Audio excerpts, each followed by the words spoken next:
Welcome to the Abridged Presidential Histories with Kenny Ryan. Bonus episode, The Hail Mary Effect in Politics with William Silber. I'm excited to welcome William Silber to the show today. Bill is the former Marcus Nadler Professor of Finance and Economics at NYU's Stern School of Business. He's also the author of the book, The Power of Nothing to Lose, The Hail Mary Effect in Politics, War, and Business. And that Hail Mary effect in politics is what we're going to talk about today. How did past presidents change their behavior once they reached lame duck status, term limited, so nothing left to lose? And what might that lead us to expect from our two current presidential candidates, Trump and Biden, either of whom would be lame ducks if they won this year's election? Bill, thank you for your time. It's a pleasure to be with you there, Kenny. Let's start with the obvious question. What is the Hail Mary effect? So I guess just about every American who's been around for the past 20 or 30 years understands what the Hail Mary is. It's a football play which usually occurs at the end of a game when a team is losing by less than 7 points, which is what they get for a touchdown. And the losing team then has an opportunity, perhaps, to go ahead by scoring a touchdown. And this has been executed by many, many quarterbacks.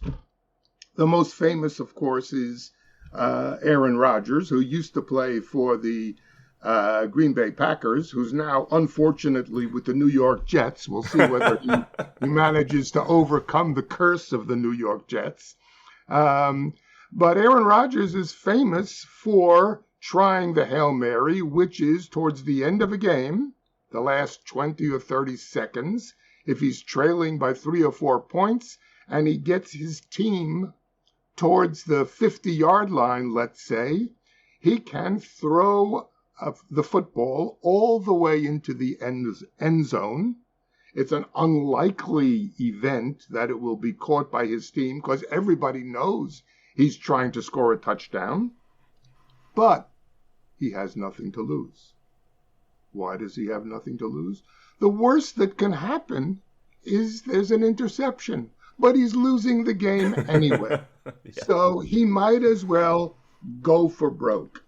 And I bring up Aaron Rodgers because normally he is a very disciplined decision maker. Mm-hmm. He doesn't throw interceptions. He throws lots of touchdowns and has said very publicly that he learned early on in his career, throw touchdowns, not interceptions. And yet he's willing to countenance an interception at the end of a game because it may win, he may win the game, and of course, he has nothing to lose. He becomes reckless. Now, this may sound obvious. It sounds, of course you're going to become a little reckless if you have nothing to lose. I mean, we talk about this in normal terms. Reckless, you have nothing to lose, you're going to play with great abandon. However, I can give you a couple of examples which will indicate that this nothing to lose approach sometimes produces very surprising results. Do you want to hear that? I do. I look forward to diving into them. Okay. Well, there's a contest that brokerage firms run for college students who are interested in the stock market. And they say, look, if you choose the stock that has the biggest profit over the next month, you're going to get a prize, $1,000. Mm-hmm. If you don't get the one that has the highest profit, well, then you just go home and you get our sympathy, but you lose nothing. So the question is, how should you choose? Is there some strategy? And by the way, there are like 400 or 500 college teams that enter this kind of contest every year. So how do you choose? Well, of course, you can say, well, I can just choose randomly. I can throw a dart. Or I can look carefully at the company and try to predict. But of course, I would call it a mug's game. It's a mug because, professionals have done this, and prices really reflect how good a prospect there is. So choosing the best one for you, which you have, a couple of minutes to do, is not really great. However, the structure of the contest, you can win if you pick the biggest profit. And if you also get a big loss, who cares if you get a big loss? Sure. Why is that? Sure. You have nothing to lose. So if the structure is you have nothing to lose, the right result is to choose the riskiest stock. Right. Why the riskiest stock? It gives you the biggest upside. It also gives you the big downside, but who cares about the downside? Right. You have nothing to lose. So risky stocks are good, even though in general, risky stocks are what? They're risky. Right. So you don't choose them. Right. So here's an example of nothing to lose, promoting reckless behavior, reckless decision making. The right decision is to be reckless. Why is that? You have nothing to lose. I'm on to your thesis. I see it. I hear it. I love it. Now, it's been a while for listeners of my podcast, but the very first episode way back at the start was George Washington. In your book, you write about his generalship, and you say that it shows a great example of the Hail Mary effect during the Revolutionary War. Can you give me an example in this political and generalship context that my listeners will recognize? What was Washington's Revolutionary War Hail Mary, and why did it work? So that's a great question. So I see that you read the book, which makes me happy. so what Washington also, like Aaron Rodgers, many hundreds of years later, he was very disciplined. He always prepared. He was very cautious. Nevertheless, in 1776, he suffered great defeats by the British Army. He was chased out of New York, in White Plains, in Harlem. He was chased out of New York, and he was encamped in New Jersey and in Pennsylvania. And then it turned into winter, and his troops started to desert. And he was very worried that he would have no one to fight the British. In fact, he wrote to Congress. He said, and this was in December of 1776, he wrote to the Continental Congress. Right. He wrote to the Continental Congress. He said, if we don't do something over the next 10 days, my army will disappear. And he actually says, we will have lost the game. And then he did something which we are all familiar with. Every American has seen Washington crossing the Delaware. Right. There he is standing in the front of the ship like a brave leader, and it makes us all proud, very proud. And yet, this was a Hail Mary. It was a Hail Mary because Washington knew he had only a tiny chance of victory. But he needed to take the risk. Why did he need to take the risk? Otherwise, his army would disappear. And in fact, he wrote, after he had written to the Continental Congress, he had written to Robert Morris. Right, yeah. Robert Morris was a financier who helped finance the Revolutionary War. And he says, perhaps there we will gain some victory because of a chance. Chance will Right. be. He was very clearly rolling the dice. He was crossing the Delaware to attack the British in Trenton, New Jersey. If he had lost, he said, I have nothing to lose. Why is that? My army's going to disappear anyway. Right, right. So crossing the Delaware was, in fact, a Hail Mary, a last-ditch, risky, very, very risky venture that he undertook because in his mind, he had nothing to lose. Hard to believe that this Right. iconic picture was nothing more than a Hail Mary. Most famous Hail Mary caught in paint. I so, would think so.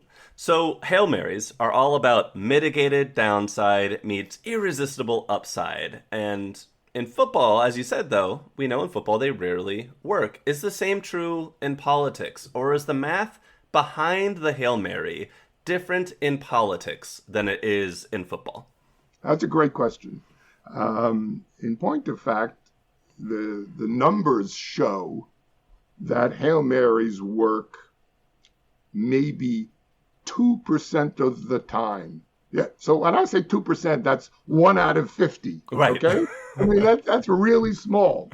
And yet we think about Hail Marys and we think about them and we remember only when they succeed. We forget what I call the failed Marys. They're like the losing thoroughbreds at the Kentucky Derby. Who remembers them? You don't remember them. You remember only the winners. And they win so infrequently that one wonders, do real people, not Aaron Rodgers on the football field, but real people making decisions, do they engage in the Hail Mary effect? And in politics, where becoming the president of the United States matters even more, is there a tendency to do the Hail Mary, even though it rarely succeeds? And the answer is yes. And in fact, I'm going to give you 3 examples. Excellent. Of Hail Marys that were not called that. I'm not calling them Hail Marys. Okay. But everybody did. Okay. And it comes from 3 presidential elections over in recent years, the last 40 or 50 years. 3 presidential elections saw Hail Marys. And I'm sure everybody will remember the most recent one, 2008, John McCain versus Barack Obama. And in the summer of 2008, Barack Obama was 20 points ahead of McCain. Right. And McCain was staring defeat in the eye. So what did he do? He chose as his vice presidential candidate Sarah Palin. Who? But nobody knew who Sarah Palin was. Right. She was the governor of a young governor of Alaska, never on the national stage, and yet he chose her. And as soon as he chose her, the headlines were McCain's Hail Mary. Why is that? He needed something to give him a long shot. He chose a woman. He chose someone who everybody could, who made headlines on herself, on her own, make outrageous statements. And yet he did what? A Hail Mary. And he chose a woman, because until then, a woman had never been an actual vice president, although we all, not we all, some of us forgot that there was an earlier woman vice presidential candidate, Walter Mondale. trying to unseat Ronald Reagan Yep. when his was being reelected in 1984, Mm-hmm. and he chose Geraldine Ferraro. Yeah. Who was Geraldine Ferraro? Nobody knew who Geraldine. She was a congresswoman from New York, but certainly not on the national stage. And as soon as she was chosen, again, the headlines were Mondale's Hail Mary. A Hail Mary because Geraldine Ferraro was a woman. This was a chance for him to grasp for a straw that would, in fact, help him beat Right. Ronald Reagan. Of course, we know it failed. Reagan was the victor. Now you may think that this is almost a feminist nightmare, because here are two women, both of whom are being called Hail Marys. There was a third, once again, a third Hail Mary, Robert Dole. Dole in 1996 Yeah. ran against Bill Clinton, Yep. the Democrat. Dole's prospects were terrible. Oh, they said he was going to lose for sure. So what does he do? He goes out and chooses an obscure congressman, also from New York, from Buffalo, by the name of Jack Kemp. Jack who? Nobody remembers him today, but Jack Kemp, in fact, was the Democrats, when Dole announced Jack Kemp was going to be his running mate, they bought a whole bunch of these little stuffed footballs, these ones that the kids played with, and they had Kemp Hail Mary. And by the way, Jack Kemp legitimately could be called a Hail Mary because he was a professional football quarterback for the Buffalo Bills, and he was a really good quarterback who probably threw Hail Marys. So here I'm giving you three examples that most people don't remember, that each of these were labeled Hail Marys. But you go back and look at the headlines. They were all called Hail Marys. Why is that? They were acts of desperation. They were reckless decisions. Why were they reckless? Why were they made? Because each of those candidates felt they had nothing to lose. Why did they have nothing to lose? They had nothing to lose because they were so far down in the polls that they might as well take a chance flinging the football all the way down, and it results what? An interception? Who cares? I'm losing anyway. So in politics, there are plenty of Hail Marys with tiny chances of. That's how we started this discussion. Right. It's only 2% of the chance. Do politicians do that? And I say, whenever they have nothing to lose, the Hail Marys come out of the closet. So you gave me three great examples of Hail Marys in elections. Now we can also see Hail Mary examples in actual presidential terms. The 22nd Amendment says no person can be elected president more than twice, which means after you win your second election, you're a lame duck president. You can't run again. The general consensus is that lame ducks are ineffective presidents because everybody knows they'll soon be gone, and so their leverage is waning by the day. But your book suggests this line of thinking is wrong, that lame ducks aren't so hopelessly ineffective as we might think. Why? Well, I'm going to take a little bit of I think that the word ineffective Yeah. is not quite appropriate. I Yeah. mean, you used it, and I think you're right. People do think that they're ineffective, but it's not quite the word I would use.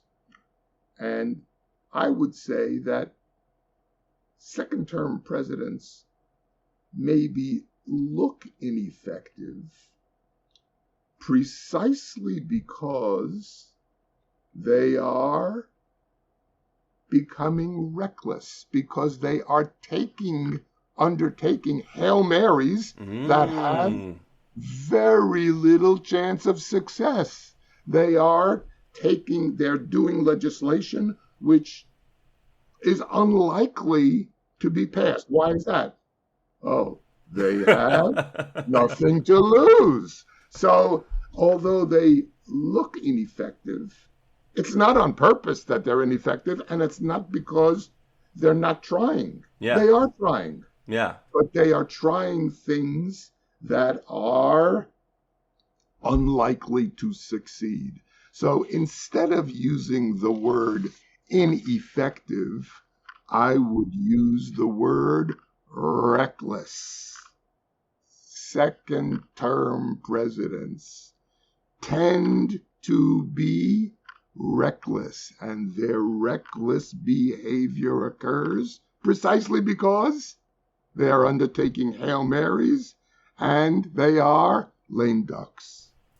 Can you give me some examples of reckless behavior in lame duck presidents? Sure, of course.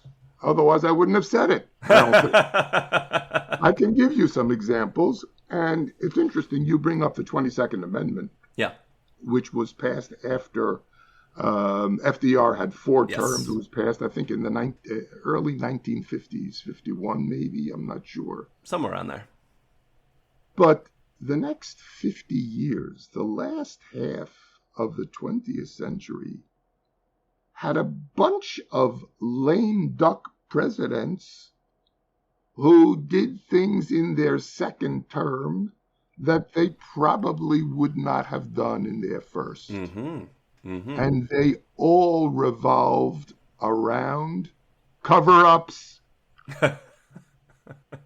It's not the crime. It's Right. the cover-up. Mm-hmm. Let's talk about Bill Clinton. Mm-hmm. Bill Clinton, in his second term, said, I did not have sex with that woman, Monica Lewinsky. And he was impeached. Why is that? Because he was guilty of perjury. He lied, okay? He lied, covered up. Why is that?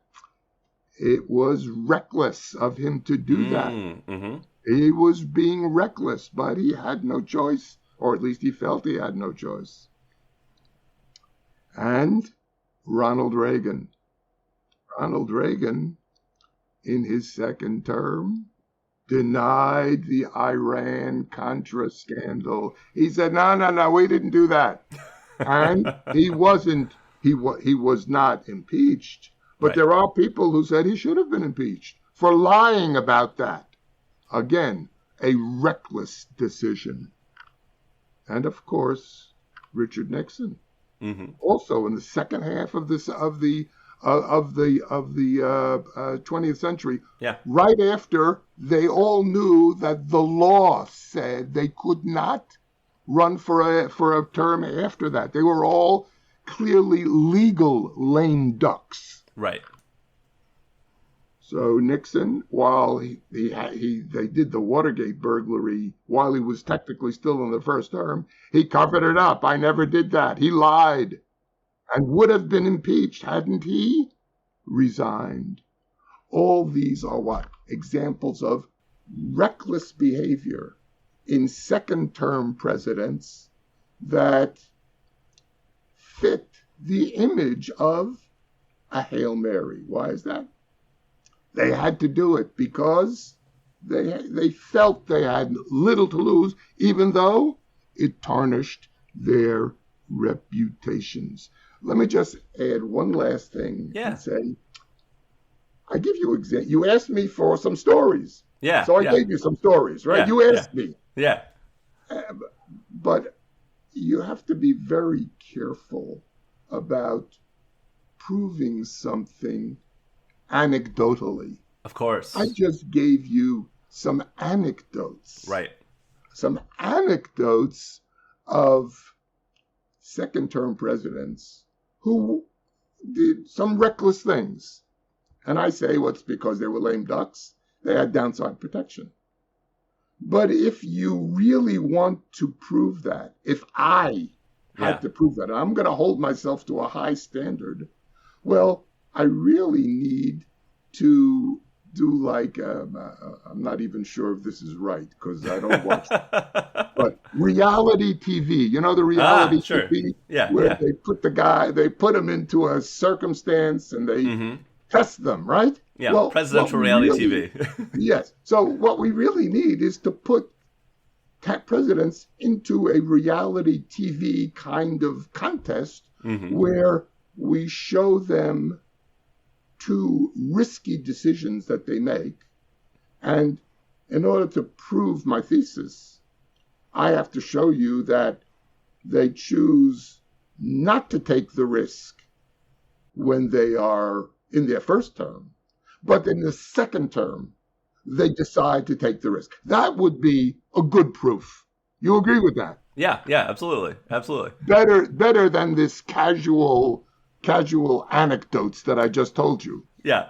I Okay. have my wife has a term that you might enjoy. Yes. When people confuse anecdotes for data, it's anecdata. I like that. I like Yes. that. Yes. It's not Anecdote data, is it's good. anecdata. Yeah. Now look, as an economist, which Yeah. is, my profession, we call it casual empiricism. There you go. Where you're trying to, but I like your wife's description anyway. Thank you, thank you. Okay, so we've talked about examples of Hail Mary effect in cover-ups, in attempting legislation you might not have attempted the first term, in elections. Let's talk about this year's election. Unless something Oh, no, crazy, no, I don't yeah, want to get, yeah. no, Oh, sorry. not so fast. Yeah, what? Well, I'm not getting to this year's election. Okay. I want to yet. Yeah. I want to give you two reality TV Oh, examples. okay. Okay, yeah, yeah. Give me some reality TV examples. Two examples Yeah. of presidents in their first term not doing something, but Ah, taking that same risk in the second term, undertaking it. excellent. Do you want me to do that? Of course, I want you to do that. I Good, feel like I'm your live audience on your reality TV show. good. Yeah, show me Okay. the risks. So I'm going to go back to Woodrow Wilson, Yeah. who was elected in 1912. By the way, he ran against two former presidents in 1912. He ran against Mm-hmm. Mm-hmm. Taft Mm-hmm. and Teddy Roosevelt, both of whom split the Republican vote. Right. And Wilson became the president with only 42% of the vote. He won Right. the Electoral College, but in any case, World War I, called the Great War, broke out in Europe in 1914 during Wilson's first term. And America was quite the America, we think of America today as the greatest country in the world. America was not the greatest country in the world in 1914. Right. Great Britain was, Yeah. right? Yeah. And the war in 1914 was between Great Britain, France, and Russia. On one side was the Tsarist Russia, and on the other side was Germany and Austria-Hungary. And America said, we're not going to get involved in European stuff. After all, George Washington said, avoid Right. foreign entanglement. So Yep. we're not going Yep. to do that. And Woodrow Wilson was very clear. He's not going to do that. And then came an immense provocation, Mhm. the Lusitania. The Lusitania was a British ship, one of the fastest, biggest ships. And it was torpedoed by Germany Mhm. in 1915, and there were 128 Americans who died Right. on when the Lusitania drowned. And there was a huge outcry in the United States, Teddy Roosevelt, who had been looking over Wilson's shoulder the whole time because, after all, he lost to him, he said, this is a crime against civilization. We have to attack. We have to attack. One of Wilson's closest advisor, a fellow by the name of Colonel Edward House. Right, Okay, he was a very close advisor. He was in Britain at the time, and he says, we will be at war with Germany within the next month. Not so fast, says Wilson. We're not doing anything. Yep. Why aren't we doing anything? He was still in his first term. Right. There were a lot of German voters in the Midwest who he needed. And he refused to go to war. We're going to negotiate. Germany is going to say they're sorry, blah, blah, blah, blah, blah. And of course, he actually went to the polls in 1916 with the slogan, right? He kept us out of war.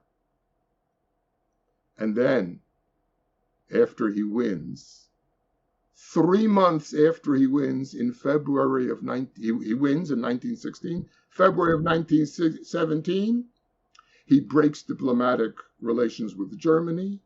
In April of 1917, America declares war on Germany.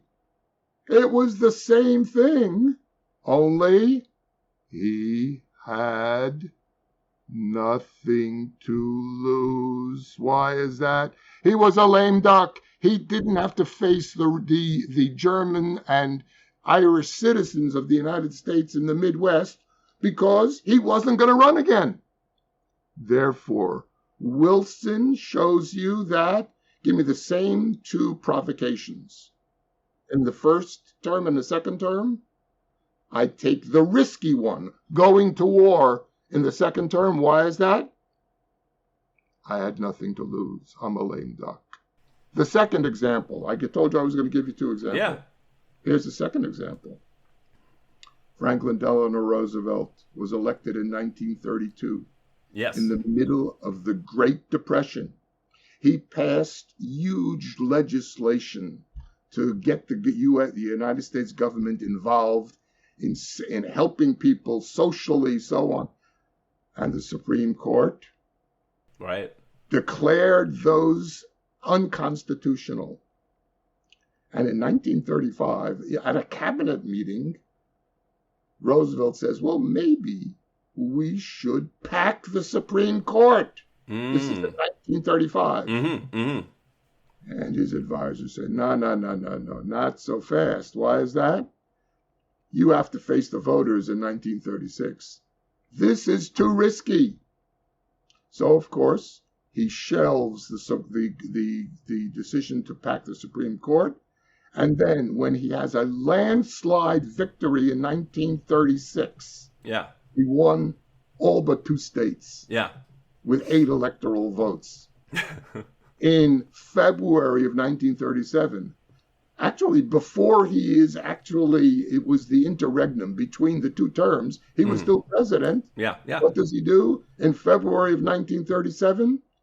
He announces, I'm going to try to pack the Supreme Court. And there were huge demonstrations against it. And it's to this very day. We make fun of FDR's attempt to pack the Supreme. Why did he do it in 1937? He had nothing to lose. He was a presumptive lame duck when he won in 1936. It was 2 terms. Nobody had ever taken more than 2 terms then. It was not the law, but it was the custom since George Washington. So in 1936, he felt as though he was going to be a lame duck, not going to do what? To face the voters again. He does this risky thing that he rejected in his first term. What's that? Pack the Supreme Court. And in fact, it didn't work. He could not pass the legislation. He failed. Why is that? Hail Marys usually fail. Those are my two examples. Thank you for your two examples of not doing something the first term, doing it the second term. Same risks. Same Right. risks. Okay, go ahead. Now Let's you can go now I on. can talk about this year's election. All right. So, unless something crazy happens, this year's presidential election will pit incumbent President Joe Biden against former President Donald Trump. When it comes to the presidential campaigns of these two candidates, do you expect to see the Hail Mary effect play out in one or more than the other? And what could it look like? Well, that's a great question. It really is. And I thought about this. And I say that both are going to be lame ducks. Right? So both will have a tendency to be ready more reckless than they had been. Mm-hmm. So remember, it's not reckless on an absolute scale. It's relative. Relative. Yeah. It has to be relative. I mean, Calvin Coolidge wasn't reckless because he was basically, very calm and, didn't get ruffled. Yeah. So we would expect either Biden or Trump to be more reckless. So for Biden, he might stop trying to worry so much about immigration. Why is that? He's naturally in favor of immigration, but today he sees that as a great threat. Right. To be re-elected. Yeah. So he is trying to control immigration, but the natural instincts of the Democratic Party is to be what? A little more reckless when it comes to immigration. Isn't that right? Allowing people to come into the country more than. So I could see that. On the other hand, Donald Trump, more reckless, you have to worry, you have to wonder, how can this be? What does more reckless look like? Yeah. You go back to 2016. Yeah. He ran a campaign that was reckless. Mm-hmm. Why is that? If he lost, nobody expected him to win anyway. Right. So he said, let's lock up Hillary Clinton, let's Mexico pay for the wall, all sorts of things which people would have considered, presidents don't talk like that. Right, but yeah. He had very little to lose. I would say that if he's reelected, he will also pursue things that no one had ever really talked about. And he's already given an indication of that. So, for example, he's talking about raising tariffs very high. Well, so is Biden.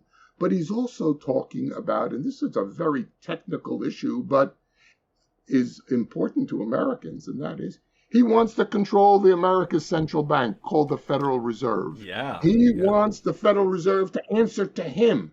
Why is that? He likes low interest rates. Mm-hmm. Now, the people say, well, low interest rates, inflation. Stop worrying about that. Trust me, I will deliver for you.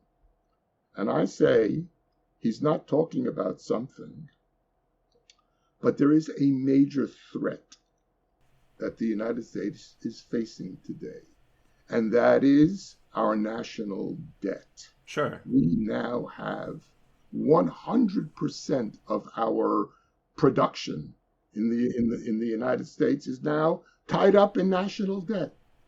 And we know that Donald Trump has how he has dealt with debt in his personal life. Yeah. He has declared bankruptcy in 4 Trump properties. What are the all of these Trump hotels and casinos and so on? Yeah. 4 times. Yeah. Not only that, he considers the bankruptcy laws a viable business decision. And most of Trump's supporters are voting for him because he's a great businessman. So he could do what most people consider the unthinkable. The unthinkable is to solve America's debt problem by defaulting. Now, there's been discussions of defaulting. Nobody wants to do it. Why is that? America has the safest debt in the world. And defaulting, real quick, it's not paying your debt. That's what it means. Defaulting means not only not paying your debt. If you owe $1,000 10 years from now, yeah, and you have to make an interest payment yeah. of $50 at the end of this year, and you miss the interest payment, that is a default. Okay. You are put into default. It's not just paying. It's not even paying a small interest payment. He could easily say to his Secretary of the Treasury, yeah, we're not paying interest. Let them come to me, and guess what I'm going to do? Negotiate. He considers himself a great negotiator. I'm going to negotiate our way out of this debt problem. And he thinks he might be, if it worked for Donald Trump in his business, it may work for the United States. Is it a risky decision? Probably the riskiest decision he would ever make. Yeah. He would ever make. I say this is still so risky that it is what we call a low probability event. Yeah. With catastrophic consequences. Yeah. It's a low probability event. Ready? Like a Hail Mary. Only 2% of the time. It is unlikely to succeed. Mm-hmm. It is likely to cause great damage. And yet, our debt has become so great and so intractable. Yeah. And Donald Trump considers himself such a good negotiator. Yeah.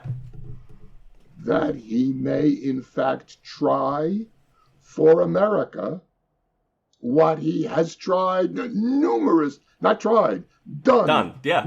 times in his business world to success. So that's something to worry about in terms of really reckless decision making. If I may play with your analogy a little bit, because you mentioned there is downside with that one. Unlike other Hail Marys where the downside is mitigated, that one, there's potentially tremendous downside. That is almost like the game is tied at the end of the Super Bowl. And the question is, do we avoid overtime? And you throw a Hail Mary from your own 20. And maybe it gets down there and you score, but maybe it's intercepted and it gets run back and you lose. I think I love that. I think that's a great example. It's a great example. There's another difference, and that is the probability of success is very, very low. Right. The consequences are catastrophic, but ready? Not for Trump himself. For all Americans. Yes. This is what we call in economics, but it's called moral hazard. What we do is we make a decision that is, risky, but the consequences are borne by others. So this way, he can say, look, I'm going to do this. It's a Hail Mary. And by the way, there are examples historically of people doing this. In fact, in my book, I talk about Hitler doing something called the Battle of the Bulge, which we're all familiar with because there was a great movie, The Battle of the Bulge.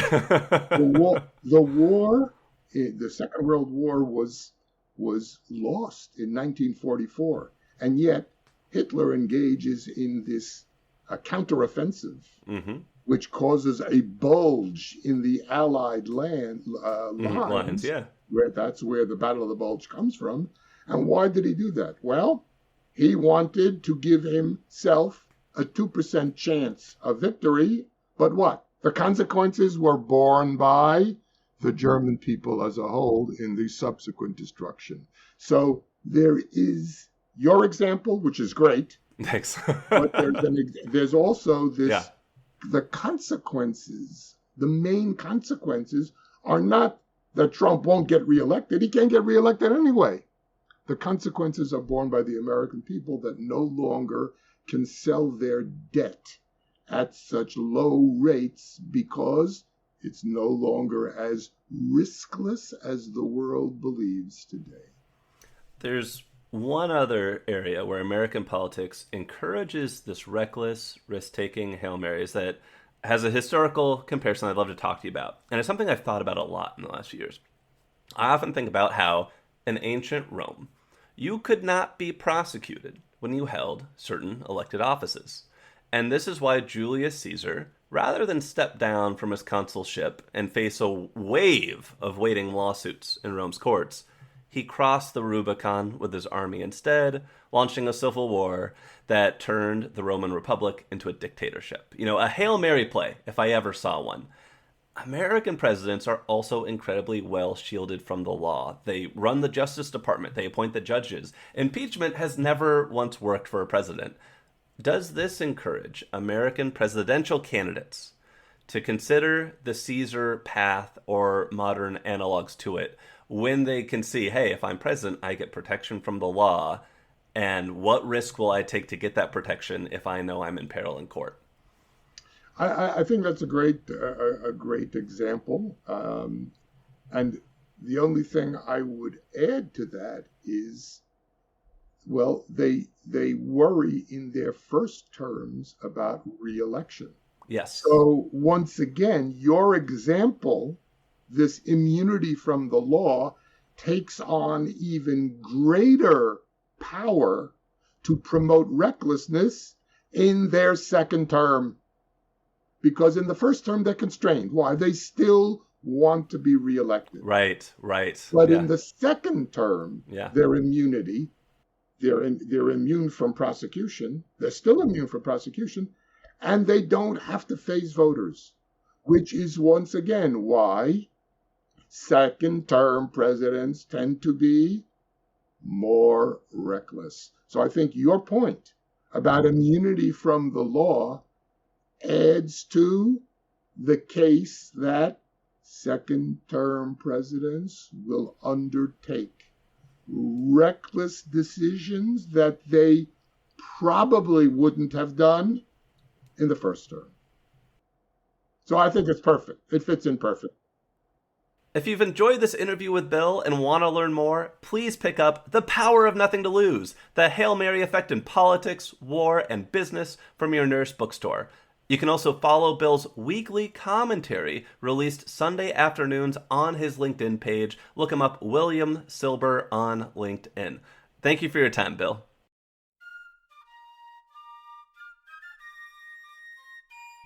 Thank you for listening to today's episode of Abridged Presidential Histories. If you enjoyed it, please subscribe, tell your friends and family about the show, and write a 5-star review on your podcast listening platform of choice. If you'd like to support the show, you can look it up on Patreon or go directly to www.patreon.com/abridgedpresidentialhistories. This helps me buy books and pay host the show, and thank you so much to everyone who's contributed so far. The music in today's podcast is a public domain recording of the United States Army Old Guard Fife and Drum Corps. In our next episode, what was going on with the economy in the 1970s?